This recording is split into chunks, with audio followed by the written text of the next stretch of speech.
we're doing a bit of a Sunday today, Ellie, for you. So there's their headline, no cigarettes and alcohol. And of course, the clever thing about that is that it's a Oasis song title. Ministers are reportedly looking at the measure as well as bans in other outdoor areas in a bid to make England smoke-free by 2030. The Department of Health haven't commented on the leak, but they pointed out that smoking claims 80,000 lives a year and puts huge pressure on the NHS. In 2020, the Tory government suggested that banning smoking outdoors could lead to hospitality venues closing and job losses. So let's have a look at what we're hearing the government is thinking about. So this is all about lighting up outdoors, and it's not only pub gardens. So here we have the list. This is just unofficial, leaked apparently by the Department of Health. Pub gardens, outside nightclubs, restaurant terraces, outside sports stadiums, children's parks, pavements by universities and hospitals, and shisha bars. And we're thinking, what is the logic of this? And looking at it, what it seems to be is this. You've got to picture a situation where you might... let's build a little graphic here. We'll find a chair. So you've got someone sitting down somewhere, maybe on a chair, maybe have a bench, on a bench. OK. And they're by a building. That's the second. So let's put a wall in. So we've got a building nearby. So there's a sheltered area nearby, but they're outside. We'll put a bit of shadow on the chair and the bench if we can, just move the wall to the right position. OK. So we've got them sitting down outside, but near a building. And then maybe it's sheltered as well. That would make a difference. So we'll find a canopy. Let's do the yellow one. You've got a canopy and a wall and a chair and a bench. And it's that kind. And let's find a smoker who can't smoke now. We need a miserable guy who this guy down here. Let's stick him. OK, there we are. That's the scenario. He can't smoke anymore, even though he's outside. But there's one extra element to this that I want to focus on. Children's parks, which doesn't have those qualities. And this guy can't light up. Now, why was he ever in a children's park in the first place? But no, you shouldn't be able to, surely. Even if you're outdoors, no covering, no wall, no building, you can't light up in a children's park. Ellie, what do you think? They're going to stop us breathing next, let's be honest. I mean, talk about a nanny state. I think people have adhered to the smoking ban. You adhere when you're outside. But at the end of the day, pubs are dying off anyway. 80 closed already this year, probably more now, because that was the first 3 months of the year. 80 this year? 80 at the first 3 months of this year, so wow. I think you could double that by now. If you're going to stop smoking in pub beer gardens, stop sucking the joy out of life. But in the summer... OK, let's focus on pub gardens. OK. In the summer, surely, if you're a non-smoker, you should not have to breathe in someone's smoke if you want to sit outdoors in a pub garden. But ultimately, you could move away from them if you didn't like it. Also, some pub gardens do have designated smoking areas which you can go and stand in should you wish to smoke. But I think we all need to grow up a bit.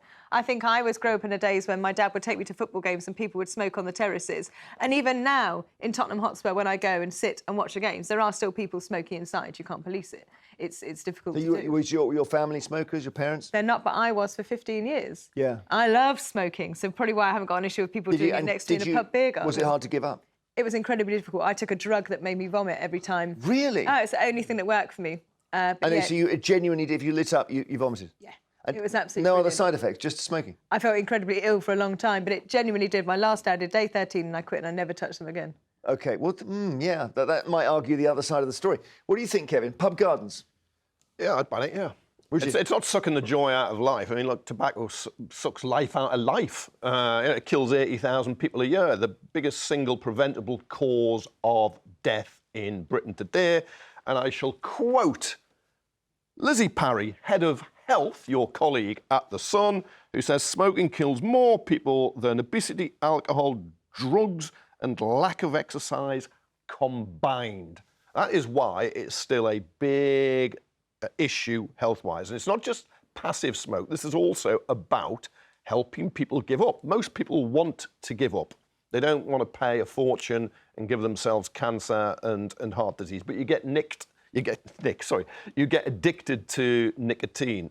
And this is what this really is all about. It's a good story in The Sun today. It's a great day for you to be on that. It's a very good story. It's well reported. Inside the whole thinking of it, you can see the government's going to have a public consultation. It may back off. The last government considered it in 2020, backed off, but Labour are going to take forward the tobacco and vapes bill, which will mean anyone who's currently under 15 will never be able to buy cigarettes unless it changes. And I don't think, the nanny state, Well, but it's a very it's a wealthy choice, people but it's a employ choice nannies. to- it's a What's wrong choice with having a nanny helping you? But it's a choice to smoke ultimately, and if someone chooses to smoke and do that, then that's their choice. You can't take away their freedom of choice. Yeah, But that's like saying it's a choice to go and swing a samurai sword around your head. But if someone's standing close to you, it's dangerous. Of course, but I do think we're taking this out of context slightly there. Sniffing glue would be a choice, or taking huge amounts of heroin would be a choice, but you restrict that. Would you stop restricting that? No, but I think... So the principle is there. But you're talking about a Class A drug or nicotine, which is now available to 18-year-olds. So nicotine kills far more people than all those Class A, B and C drugs that can get you a fine. Let's talk to Paula in Glasgow about this. Paula, what do you think? Pub gardens? I think you should be able to smoke in pub gardens. We're outside. There could be a designated place that you're not annoying other people. In fairness, there usually isn't. There's a table and there are people smoking and it's drifting over other tables. That might be fine. It is fresh air. I mean, you can take your pub garden menu and you can go like that. Yeah. Or you could take yourself and sit in another chair. Well, that's a bit unfair, isn't it? I mean, if I don't smoke, I don't want to necessarily... Not really. It's like if the guy in the middle table's breaking wind, it's far easier for him to stop. Oh, talk rubbish. You could have your meal inside. So, you always take it to the extreme, Jeremy. Oh, I know. So, OK. All right, but listen... But I think it's taking away your rights. And, if you're going to stop that, imagine the income that's going to be lost. Well, there is that, Kevin. Yeah, but pubs closing again. Yeah, look, according to the piece in the Sun, using official figures, smoking and the illnesses it causes cost the health service £21 billion a year. That is far more than will be collected in taxes. You could say people killing themselves early means they don't get their state pensions as long. It's a nonsense figure, because if they live another 20 years, they're going to be needing more health care for other things. If 80,000 people are dying, more, and I'll just quote the Sun's head of health, Lizzie Parry, smoking kills more people than obesity, alcohol, drugs, and lack of exercise combined. Paula, are you a smoker? Yes. OK, you notice I didn't want to ask that. In Glasgow, it is cold in winter and it's also cold in summer, sometimes. Yes.